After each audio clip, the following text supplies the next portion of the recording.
welcome back to my channel. Hope that you're all doing really well and you're really excited for Christmas and all the lovely celebrations that come with it. As you can see from the title, this is a very late November book wrap up. I've just been so busy with starting my new job that I haven't had time to sit down and actually film this video. So it is the 15th of December as I'm filming this. I'm gonna try and get it posted within like 2 or 3 days, but yes, it's a very late November wrap up, so I really apologise for that. I read 6 books in November, which I'm actually really happy with. 3 of the books were quite big books, and so I'm happy with the amount that I read in November. The first book I read was called No We Can't Be Friends. So me and my wife do this thing where we pick a book on our Kindle and we each take it in turns to read the book out loud to each other in bed. No We Can't Be Friends was a book we picked literally about 6 months ago. And it's just, we're just so busy and so tired at night, like it's taken us that long to finish it. But I did finish it in November. I feel like this book had a lot of potential, but it didn't really go anywhere. The book is about a girl and she has recently found out that her husband is cheating. And so she divorces him, and it's just about her journey through that divorce. And there's a few other side plots going on. I just felt a bit bored, and I felt like the book could have been summarised in about 30 pages. It just dragged and dragged and dragged. It was so drawn out, and there was so much information that we didn't need. Like it would take like 3 pages to say something, and I just felt like it was all so much unnecessary information. Like we just didn't need to know it, or it could have been said in much simpler terms.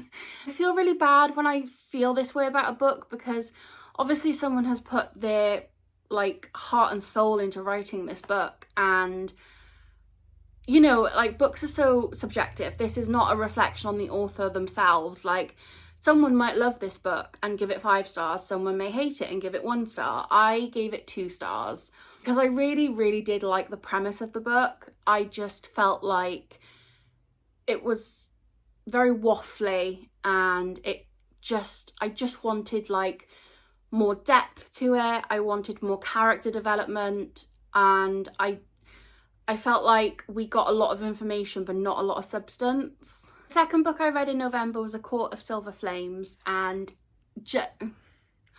I love this book. I just can't even go into words and describe how much I loved A Court of Silver Flames. I'm a Nesta girly. I love Nesta. Nesta will always have a very special place in my heart. I feel like I am Nesta in so many ways, or at least like me 4 or 5 years ago was Nesta, and I just love her so much. It really was so lovely to see the story develop from someone else's perspective.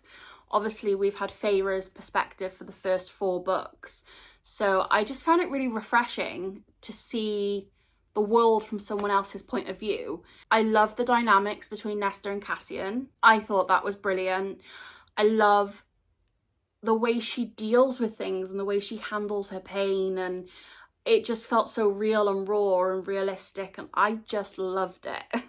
I'm so excited for the 6th book to come out. Please, Sarah J Maas, release it soon. But of course I gave this book 5 stars because how could I not? The 3rd book I read was How Hard Can Love Be? This book is a YA, and it is about a girl who has an alcoholic mother, and her mum moved away to America with her new husband and left her daughter with her dad in the UK. So she flies out to spend 6 weeks with her mum and stepdad in a, like, you know, those like American summer camps. They run one of them, so she goes to spend time with them there. And the deal is like she has to work while she stays there. She's basically hoping to spend loads and loads of time with her mum and like reconnect and things like that. And it doesn't go as planned, and she makes friends at the campground with all the other camp leaders, and it kind of just goes from there. At first, find this book a bit too YA for me. I struggled a lot with how young some of the writing was and like some of the words used. But as I got further and further into the book, I found that I enjoyed it a lot more, and the actual plot was really, really lovely, and it warmed my heart. There were instances of fat phobia in the book that I am not okay with, and Harry Potter is a main theme in the book. So, and the book was published before everything about J.K. Rowling came out. I haven't marked it down for that. However, it did make me feel quite uncomfortable reading so much about something that I am against. I did really love this book though, and it was just such a sweet story. Compared to other books by Holly Bourne, it wasn't one of my favourites, and so I gave this one 3.5 stars, but I did enjoy it. Next book I read was Fourth Wing, and when I tell you this book has changed my entire life, I am obsessed with this series. Absolutely speechless. Could not comprehend what I had read. My mind was just so blown, and it was just such a brilliant book. I did give it 5 stars, obviously. It is now in my top 5 books of all time. I'm not sure which book is getting pushed off the list for this one to make it to the top 5. Wow. Sorry, I haven't even told you what the book's about. The book is about a girl who has trained all her life to go into the scribe quadrant, like training, and her mum is, who is she? Is she general? Yeah, mum is the general for the riders quadrant, and so she forces Violet to go to the riders quadrant, and that is where you train to ride dragons, and it basically just goes from there. It is such a brilliant book, and I recommend it to everyone. If you haven't read it, please read it. It will change your life. Which brings me on to the next book, which was Iron Flame, which is the second book after Fourth Wing. It follows the story from the end of Fourth Wing. I won't go into the details of what this one is about, but these books are fantastic.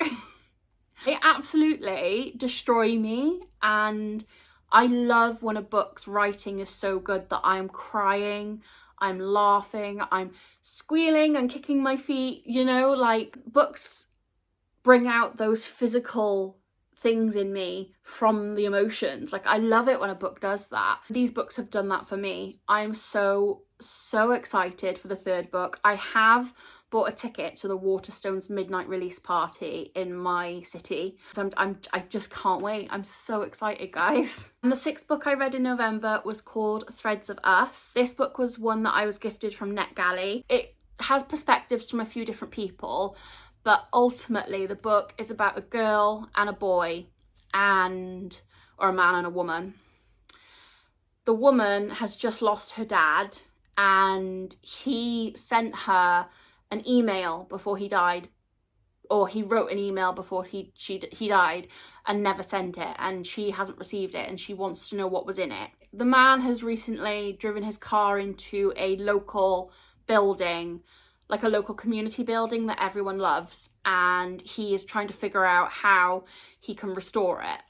And these two people come together and they go on a road trip to try and help the woman discover the secrets of her father's past. It's such a lovely, heartwarming book. It's all about self-discovery and self-love and family secrets and romance and trust and faith. And the ending is so lovely, and it brought a tear to my eye. I gave it 4 stars. I did feel like the romance side of it either could have been left out or more fleshed out. Like, if we didn't have romance in it, I don't think there would be anything lacking from the book. But with the romance in it, I feel like we needed more of it. It kind of felt like it came out of the blue and then was very rushed. So I would have liked that to have had a bit more of a slow burn, and then to have been more thoroughly fleshed out. I just wanted more from it. But I gave that book 4 stars, and I really did enjoy it. So those are the books I read in November. I hope that you enjoyed this video. If you've read any of these books, let me know, and let me know if you're going to read any of these books based on what I've said. I'd love to know that.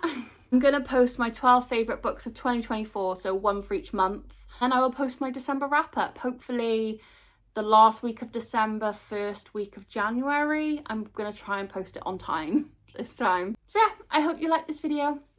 Give me a thumbs up if you did, and subscribe please, it would really help me. And yeah, bye.